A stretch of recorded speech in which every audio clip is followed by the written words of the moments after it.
射护腺肥大会造成排尿袂顺，严重时可能还会伴随血尿、膀胱结石、尿道感染等症状。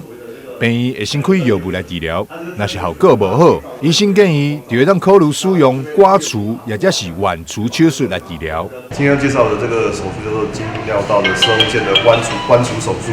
它主要的它的手术方式主要是把整个射物腺像剥柳丁的方式，整个柳丁的这个肉呢都剥干净，只剩下柳丁皮。这样子可以有效的改善了病人的症状。那哪一类的病人适合用这样的手术？那我们今天的重点主要是针对这种比较大的射物腺。那多大的射物腺是算大？标准的射物腺大概20到30公克。那中度到轻度到中度的射物腺大概差不多80公克以内。那只要超过80公克以上，就算是比较大的这个射物腺。那这个比较大的射物腺的这种病人，他如果我们做传统的这种射物腺刮除手术，第一来手术时间会比较久。那二来的话，在刮除的过程中可能会刮不干净。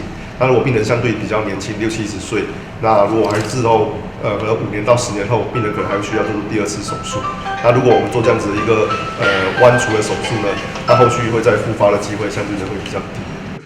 尿道射护腺剜除手术的方式，就参照是8感仔同款，会先将射护腺的组织完整剥离落来，剩的膜再用绞碎机来处理。安尼的手术方式，不但会当减少射护腺肥大复发，嘛会当预防出血的情形，减少出血相关的并发症发生。